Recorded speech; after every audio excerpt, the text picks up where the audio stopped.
A few years after the EDSA people power, one historic event that came almost unforeseen occurred. In 1989, the Berlin Wall that divided the communist Eastern Germany from the liberal Western Germany was obliterated. The fall of the Iron Curtain signaled the end of the Cold War and the victory of the capitalist liberal order. The implications were swift and tremendous. Neoliberal economics flourished, and it entailed free movement of goods and people. The market reigned supreme, and globalization transformed modes of production and the global division of labor.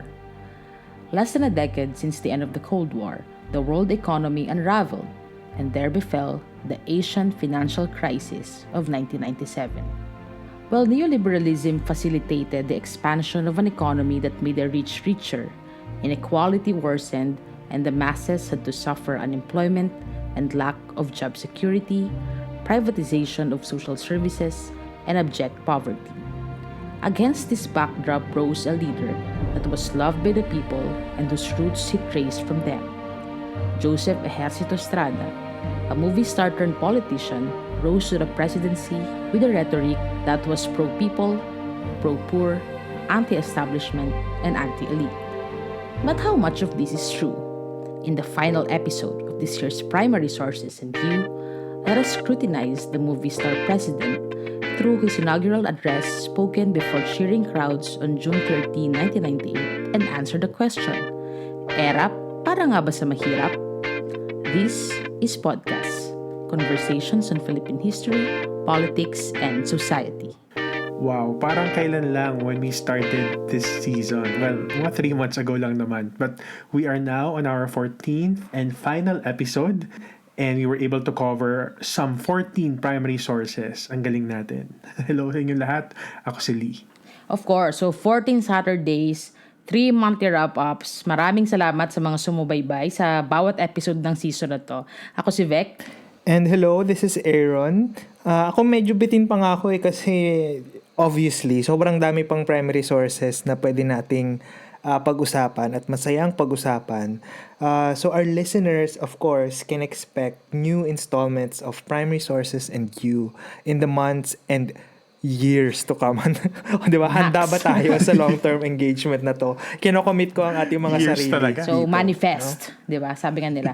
So, we started with the primary source from 1521, yung kay Antonio Pigafetta. At ngayon, andito na tayo sa 1998. So for this one, we're also looking at another presidential speech. And this time, as mentioned earlier, we're going to talk about the inaugural speech of Joseph Ejercito Estrada, o mas kilala bilang Erap. Erap kasi binaligtad na pare. So, parang yung mga slang lang yan no? Yung dat kilab, dat balik, yung umuuso-uso, depende sa panahon. Like, sikat na naman siya ngayon, di ba? Parang yung sakalam. Anyway, yung nickname pa lang sa kanya na Erap, very telling na of the kind of person and persona that he has and the charisma that he exudes. Kasi nga, nabanggit natin kanina, he's a movie star. So, medyo sikat na rin siya. But beyond that, it's different from the charisma, say, of Cory, na nagmula sa kanyang motherly, God-fearing, church-going, pious image, di ba? That was, of course, in contrast to the shrewd and cunning dictator Ferdinand Marcos na pinalitan niya. Tapos ang marked difference pa nila, itong si Cory is actually from the elite. True, tama. I agree. Kasi halimbawa yung promise ng agrarian reform, hindi rin naman talaga nag-materialize kahit isa yun sa mga pangako ng EDSA People Power Revolution. Kasi nga, katulad ng nabanggit natin, yung mismong president ay member pa rin ng landed elite. Kahit si Magsaysay, 'di ba, na supposedly people's president, 'di ba, kung tawagin, medyo above din yun kasi in a way sort of elite pa rin siya, 'di ba? Unlike itong si Erap na ang claim niya talaga 'di ba, I am not just here for you, I'm actually one of you, 'di ba? Ito yung kaya 'di ba yung rhetoric din talaga ng populism na inexude ni Duterte. It's not entirely new kasi we've seen it before, lalo na dito sa case ni Erap na talagang ang claim niya ay naiintindihan ko kayo, alam ko yung pinagdadaanan ninyo dahil pinagdaanan ko yan, so sama-sama tayong umangat. No? So, and this image was actually successful kasi nga, before he was a politician, movie star, 'di ba? So yung fan base alone, halimbawa ng Joseph Estrada, ay napakalaki na. At accretion yun over the decades na artista siya, di ba? So yung mga henerasyon na lumaking pinapanood yung pelikula niya, ito na rin yung mga botante, ito na rin yung mga magulang nung time na tumakbo siya. So they can vouch for him na oo, totoo yan, ito yung kwento ng buhay niyan mula ng artista. So alam mo yun, ang powerful nung narrative niya, di ba? So at syempre, yung usual roles na ginagampanan niya sa mga pelikula, very very symbolic in a way din at material din siya for research actually pag tinry nating unawain yung rise ni Erap Estrada kasi yung usual roles niya action star, 'di ba? Na talagang alam mo ipagtatanggol ka sa naaapi. Siya yung righteous na manliligaw pero manliligaw na bubugbugin yung mga api sa iyo, 'di ba? Pero pagdating sa iyo, sobrang gentleman, 'di ba? Yung ganun yung mga roles niya na at meron siyang mga powerful films actually na halimbawa kalaban niya mga drug lord, mga ganyan. So talagang yung mga menace ng society, yung mga nilalabanan niya, no? So yun yung nag-build ng popularity sa kanya, 'di ba? So this popularity became really useful when he entered politics, no? So Erap, became the embodiment of what scholars would call, yung movie star millenarianism. 'Di ba? Yung dahil yung roles niya sa pelikula ay tagapagligtas, baka kaya niyang i-transcend 'yon sa pagiging public servant. So siya ang parang isa sa mga unang Cardo Dalisay, Ay, oo. So and kahit hindi naman talaga si Erap yung unang instance ng isang movie star turned politician, like I think yung isa pa 1950s yata ito, 60 si Rogelio Rosal ba yun? Basta yung pogi din na Tisoy. Naging senador yan ang alam ko, di ba? So, kahit hindi naman talaga siya yung unang-unang nakagawa ng ganon, siya talaga yung nag-capitalize dun sa, for lack of better word, coarse language or something that wouldn't, exactly fit with the kind of political discourse that we usually have at that time. So, this kind of language, ito yung language na nagdala sa kanyang kasikatan, di ba? It was the language that actually came with this kind of fame. And, he did it before it was cool. So, he was saying unpresidential things, he was making these weird jokes. Actually, kapag pinakinggan mo tong speech niya, inaugural speech niya, ang una niyang syempre binabati niya yung mga tao. Una niyang binati yung kanyang first lady, si Dr. Loy Ejercito, di ba? As sabi niya, so syempre my wife, my only, parang may ganun siyang joke my only wife, parang gano'n. And then people actually laughed. Di ba? Of course, I think in reference to Erap's notorious womanizing. So he was saying these things, and he was making these weird jokes. And he was getting away with it. Sabi nga na isang batikang journalist na si Sheila Coronel, he was a charming rascal who expects to get away with his rascality. So, di ba? Movie star millenarianism was actually an early iteration of the populism that we know at present. So, he spoke the language of the streets, he offended moral sensibility, so to speak, and he demonstrated an anti-elite rhetoric.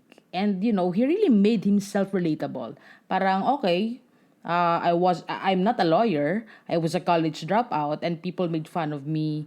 People mocked me. Diba? At syempre, yung mga tao naman, we have always loved underdogs. Lalo na yung mga Pilipino, lalo na pag-eleksyon. So, this characteristic was demonstrated in many parts of his inaugural speech. At pakinggan natin yung isa dito. Ang tanong ko ngayon, meron pa bang sinaktan at nilait na higit pa sa akin? Meron pa bang labis na binastos at ininsulto sa periodiko, sa radyo, sa telebisyon nang higit pa sa akin? Huwag na lang ako, kahit ang aking mahal na ina ay lubhang nasaktan dahil sa mga insultong ipinupukol sa kanyang anak. Ako ay tao lamang at hindi po madaling magsabing forgive and forget. Kalimutan na lang.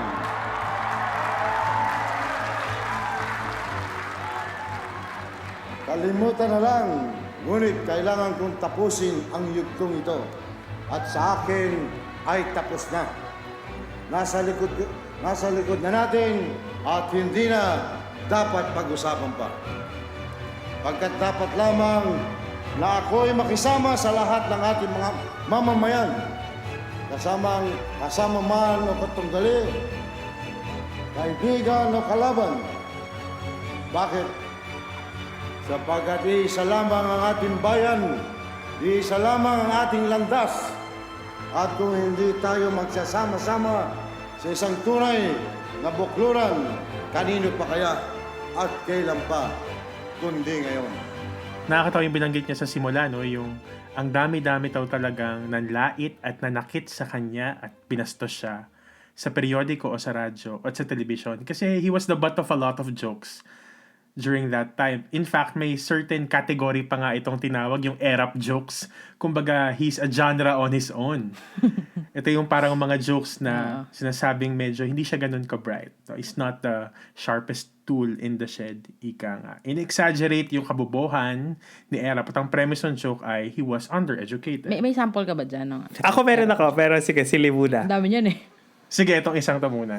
Sige. So, one time, kumakain si Erap sa isang high-end restaurant. Pagdating ng bill, nagulat siya kasi sobrang laki ng bill. So, pinatawag niya yung manager. Sabi niya, ba't ang mahal-mahal ng bill ko? Konti lang naman ang kinain namin. Sabi ng manager, sir, kasi ang binabayaran niyo dito ay yung ambience. So, nagalit si Erap. Sabi niya sa mga kasama niya, hoy, sino ba yung nag-order ng ambience na yan? Ako meron ako. Sige, go. Ano to? Pumasok si Erap sa isang store, tapos tinanong niya yung cashier, Miss, may ballpen kayo? Tapos sabi nung cashier, ay sir, wala po, sorry. Tapos nagtanong si Erap, sigurado kayo wala kayong ballpen? Bakit wala kayong ballpen? Tapos sabi nung cashier, ay wala po talagang ballpen sir, sorry. Doon na lang po kayo sa tapat bumili. Tapos lumabas si Erap, galit na galit. Tapos binulong niya sa sarili niya, pen shop, walang ballpen.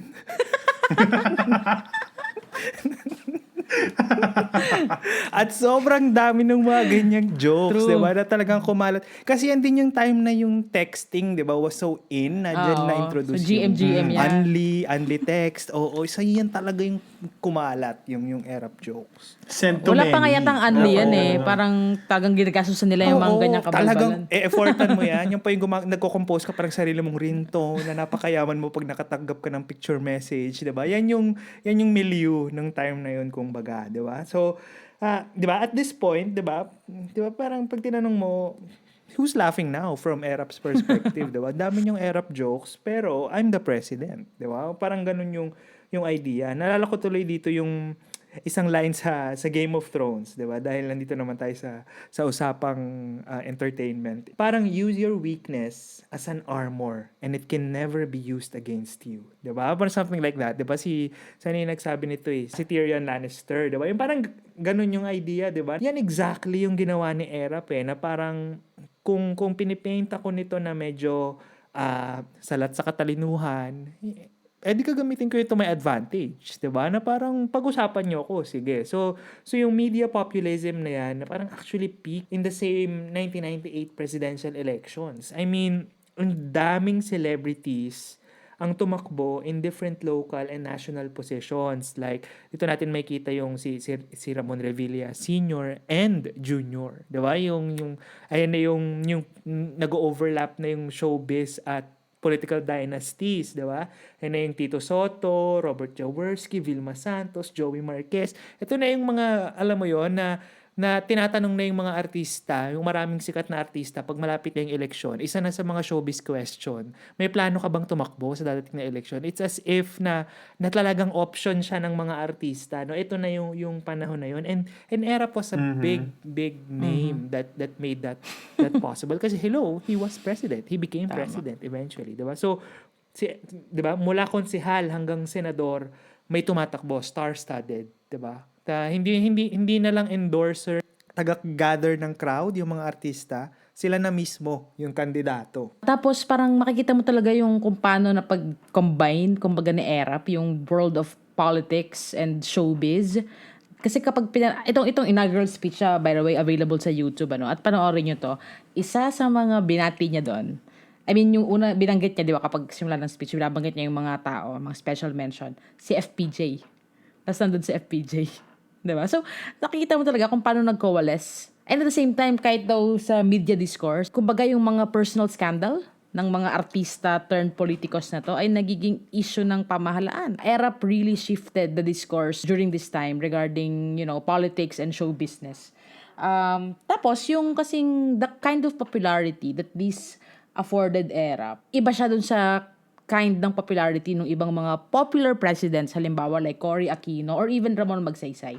Kasi sa kanya, yung boto niya, okay, yung base niya, tulad ng binanggit natin kanina, ay talagang mahihirap na Pilipino. So sila talaga yung nagdala kay Erap. I mean, kasi si Cory, parang across classes pa yung mga supporters niya. Pero the people who voted for Erap were actually the same people who patronized him as an action star. So how exactly did Erap play this kind of pro-poor rhetoric? So lumabas din yan sa kanyang inaugural speech at pakinggan natin ito. Panahon na upang mapabilis ang pag-angat sa kabuhayan ng masang Pilipino. Panahon na upang magkaroon ng lalong malaking bahagi sa yaman ng ating bansa ang masang Pilipino. Panahon na upang sabihin, 100 taong pagkatapos ng Kawit Cavite, 50 taon pagkatapos na kilalanin ang ating kasarilan sa panahon ni Presidente Rojas, 7 taon pagkatapos tayong tumalikod sa foreign bases, eto na, narito na, araw na natin ngayon. Alam natin, hindi ito madaling gawin. Maluba ang lagay ng ekonomiya. Dapat lamang patuunan ng masusing pansin ang pagsasaayos sa pambansang kabuhayan. May mga nagsasabi, hindi raw madaliin ang mga gawain ito. Unahin daw muna ang ekonomiya at isunod lamang ang pangangailangan ng mahirap. Wala akong reklamo dyan. Pero ang aking tanong, meron pa bang ibang paraan upang mayangat ang kabuhayan ng mga mamamayan? Hindi ba pwedeng isabay? Bakit ang masa ang laging huli at laging nalalamangan kapag ang pinag-uusapan ay kaunlaran ng ekonomiya? Noong tinatalakay ang mga reforma na ikabubuti ng mga negosyante, halos wala tayong narinig na reklamo sa kanila na masyado mabilis at malupit ang pagbabago. Gayunpaman, hindi pawang katotohanan lamang ang pangkaraniwang mamamayan ang pumasan sa malupit na epekto ng liberalization at globalization. Gustuin natin o dili, ang hamon ng kompetisyon ay kailangan nating tugunan. Ituring natin itong pagkakataon, ngunit kailangan palakasin ang pambansang ekonomiya at paluwakin ang pakinabang ng nakakarami. Sa 6 na taon ng pamamahala ni Pangulong Cory Aquino, na itatag ang pundasyon upang lumakas muli ang ating ekonomiya. Sa pangangasiwa ni Pangulong Ramos, nagsimulang magluwal ng dividendo ang ekonomiya para sa malalaking negosyante. Ngayon naman, dapat lang na malilit ang siyang makinabang sa ating pagsisikap.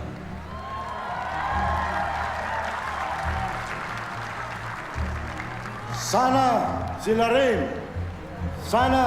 sila naman ay makabahagi. Progress must not be measured by the number of golf courses of the rich. Wag naman sanang mamasamain ng ilan sa ating mga mayayaman ang mensaheng ito.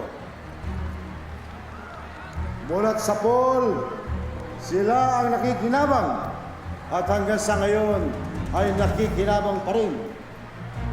Sapagkat gagawin natin ang lahat upang maibalik ang katahimikan sa ating bayan.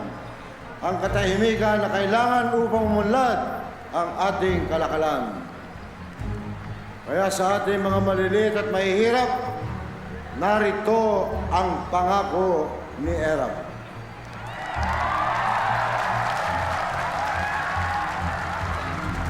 Tayo ang unang makikibahagi sa biyaya mula sa ekonomiya at mula sa pamahalaan. Sa abot ng aking makakaya, bibigyan natin ang masa ng disenteng tahanan, sapat na pagkain at pag-asa sa hinaharap. Papaaralin natin ang kanilang mga anak at aalagaan natin ang kanilang kalusugan. Sa kanilang mga pamilya, ihahandog natin ang katahimikan, hanap buhay at dangal sa araw-araw. So in this excerpt, kitang-kita rin talaga natin that Erap is attempting to, in a way, pit the rich against the poor. I think he did this to really drive home his point na, one, I'm not like other presidents and leaders who coddle businessmen and corrupt politicians. And two, in this fight, kalaban natin yung mga elite na yan. Tapos tayong mahihirap, tayo yung magkakakampi. So pasok talaga si Erap dun sa populist template na may ina-identify kang kalaban. Sa case niya, ang kalaban niya, yung mga mayayaman na lagi na lang napoprotektahan. Kaya maganda talaga yung speech din kasi sabi niya, panahon na. And it was really a call for people to realize how the elite has been dominating politics. And it's time for the everyday man to take charge. And it's a very powerful message that resonated, at least during that time. Yeah, tas yun nga, ramdam mo din nga yung power ng ganitong retorika. Kasi, gaya ng nabanggit natin sa intro kanina, ito na rin yung panahon, di ba, yung 90s, no? Ito na talaga yung naramdaman na natin talaga yung globalization at yung all of the discomforts that globalization would bring, di ba? Lalo na pagdating sa mahirap kasi ito na yung kine-question na natin yung notion ng trickle-down economics, na totoo ba talaga na mararamdaman yan eventually, kung mararamdaman, kailan, ganyan, no? So, tapos syempre yung neoliberalism na nagpa-privatize ng mga public services that sometimes hindi talaga nakakabuti, no? So, tapos syempre, nag-cut ng spending dahil sa Asian financial crisis na nagsimula noong 1997. Syempre, it became a global phenomenon din, diba? So, as much as development supposedly would be felt by everyone because of globalization, same with crisis, diba? Katulad ngayon din, diba? Yung COVID-19, it became devastating as a pandemic dahil din dun sa globalization na nangyayari, no? So, si Erap, nung time na yon, nung 1997, 1998, lalo na nung elections, he was the third president after Marcos. At syempre at this point, dahil nandun pa rin yung questions natin na may nagbago ba after nga nung EDSA, no? So, I guess the people were really desperate na may pagbabago, that something has really changed for the better, na yun yung hope when he became president. That's right. So, Erap was really, exuding this kind of newness, yung novelty, kumbaga, and people didn't quite know what to expect from him. And I guess, isa to sa mga dahilan kung bakit ang daming mga tao actually flocked around him. Marami siyang mga nakuhang mga kaalyado from different places, from different backgrounds. Like, he was supported by former Marcos cronies, by the Filipino-Chinese community, by some religious and charismatic leaders, and even by former communists, arguing that pagdating kay Erap, there was no mindset to change. Kasi wala namang mindset in the first place. May mga ganun silang justification. Kaya lang, despite his promises, we all know what happened. And in less than a year, Erap actually managed to, in the words of historians Patricio Abinales and Donna Amoroso, transform the presidency from a respected symbol of the nation into a rogue's court of family members, mistresses, bastard children, denizens of show business, gambling partners, business partners, both established and obscure, and late-night drinking buddies who made major decisions regarding affairs of the state. So, ayan. Yan din yung later on natawagin nila ng mga kritiko ni Erap na midnight cabinet. So, this story, somehow, it makes me sad kapag naririnig mo yan kung ano yung nangyari sa presidency ni Erap. Especially kapag babalikan mo yung inaugural speech niya where he said this. Ngayon pa lamang ang mga kamag-anak ko ay nilalapitan na ng kung sino-sino, kung ano-anong deal at kickback ang pinapangako. Binabalaan ko sila walang kaibigan, walang kumpare, walang kamag-anak o anak na maaaring magsamantala ngayon. At ngayon pa lamang sinasabi ko sa inyo, mag-aaksaya lamang kayo ng panahon. Huwag niyo kong subukan.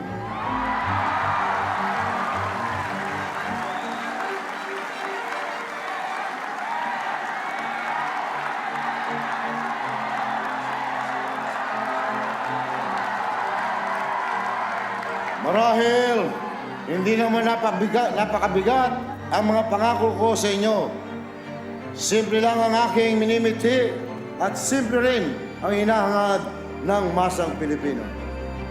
Subalit, pagkatagal-tagal na hindi ito natutupad, nais ko mahatid ang kapayapaan sa ating buhay at katiwasayan sa ating lipunan. Nais kong isaayos ang gulo sa ating mga lansangan at itatag ang katarungan sa mga ating mga institusyon. Nais kong bigyan ng bagong lakas ang ating ekonomiya at patas na sa pagbabahagi ng mga bunga nito. Nais kong isipin na bawat Pilipino, mahirap man o mayaman, na ang pinakaligtas na lugar sa buong mundo ay ang kanyang lupang tinubuan. I want every Filipino, rich and poor alike, to feel that the safest place in the world for him is his own country.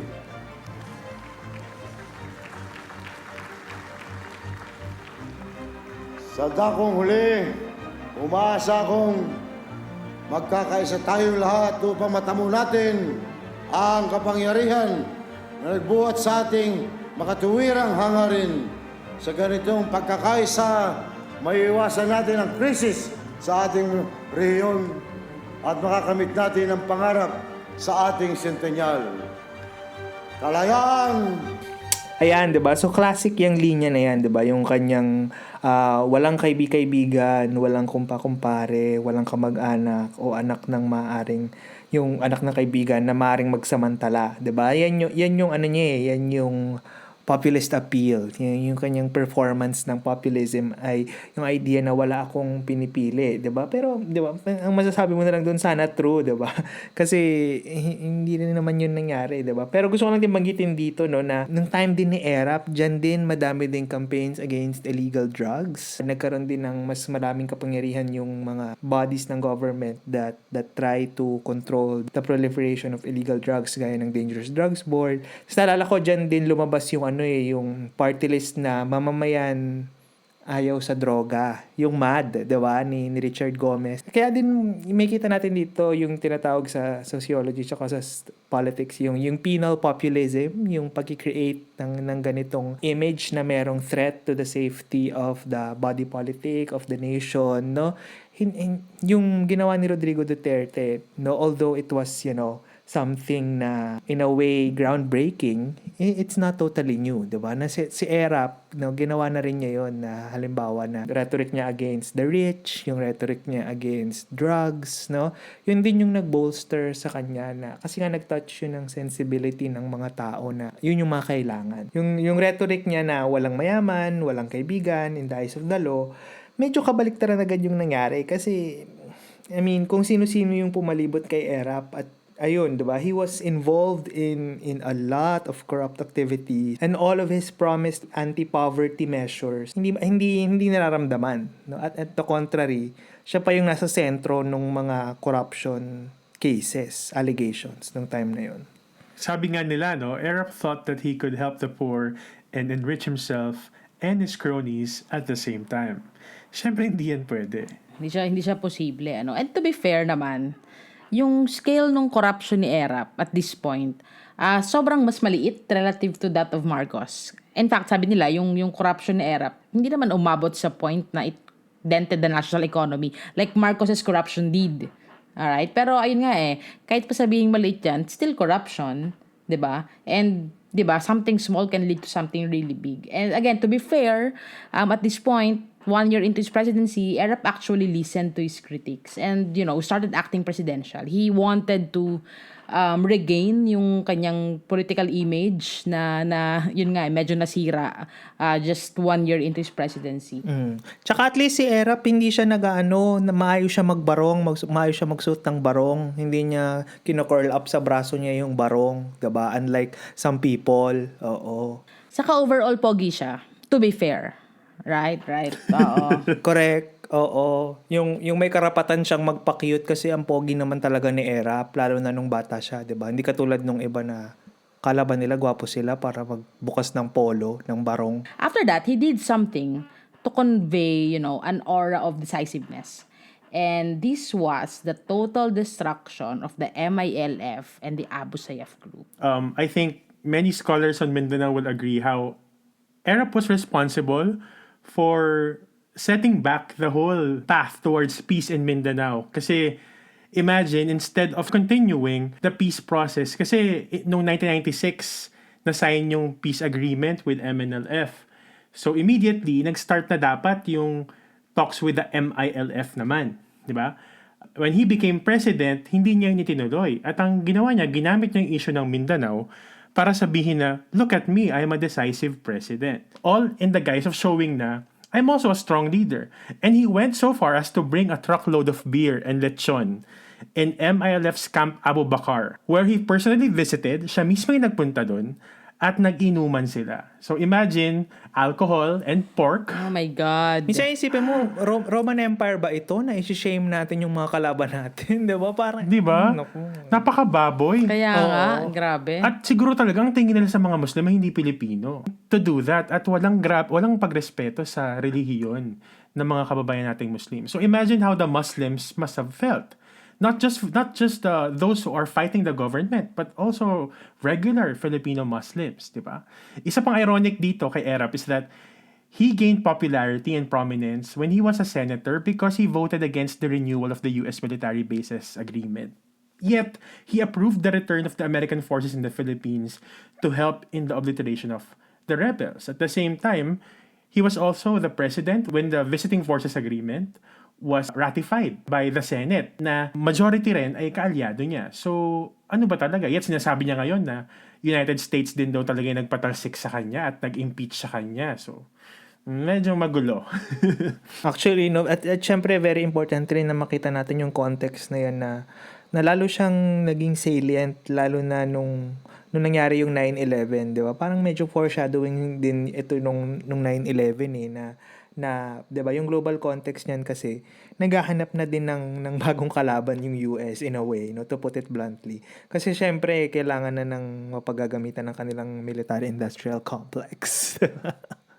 Oo, na talagang binuhusan nila ng pera at lakas, ano. But of course, the 9/11 was something na hindi na maaabutan ni Erap sa Malacanang kasi alam naman natin that Erap's presidency was actually cut short after he was forced to resign in the midst of an impeachment trial and a second people power. Exactly, no. So bago pa man nasa katuparan yung impeachment, no, Erap was already losing a lot of allies because of, the many scandals that were brought up. 'Di ba? Kaya nga dito talaga naging very important yung mga whistleblowers, 'di ba? Na talagang na-push into the limelight yung mga whistleblowers na nag-reveal ng details ng scandals, no? So, pero yun nga, no, what really made everything final were of course yung accusations of his participation in, for example, drug smuggling, illegal gambling, particularly na yung wetting, 'di ba? Ito yun yung wetting scandal, no? At yung wetting ay isang malaking industriya talaga nung panahon ni Erap, ano. Siguro ako naalala ko pa yung mga kapitbahay namin talagang tumataya sa wedding. It's a thing. Well, etong si Erap kasi may traiduran din kasing naganap, no, yung kanyang tropang sobrang tropang si Chavit Singson, nilaglag siya. You're the biggest wedding lord, sabi ni Chavit Singson, na nagdadrop ako ng milyong-milyong pera mula sa wedding. So, it was revealed that he was receiving gambling money. At naging malaking spectacle ito nung panahon na ito. And it ended in an equally spectacular way. At yun nga yung EDSA People Power 2. So in EDSA, those people once again flocked in EDSA and clamored for the president's resignation. And resign, he did. Pero ang hindi madalas sa Did he resign? Yeah, he did. Resign? Did he? He resigned. Okay. Hindi ko alam. Pero ang hindi madalas sa Baby pa kasi ako pag-uusapan nun. dyan, ay yung nangyari din na EDSA 3. Right? So, makikita. Oh, yeah. So, dito exactly. makikita sa mga kilusan na to yung, kumbaga, parang class tension din. Sabi nila, yung mga anti-Erap, mga middle class, mga estudyante, mga nakareceive ng GM na, uy, punta tayo sa EDSA, Erap resign, ganyan. True. Tapos yung mga nasa kabila naman, yung mga pro-Erap, yung mga mahihirap na walang pambili ng cellphone. So, it was, a very complicated moment in history. It was a very complicated story.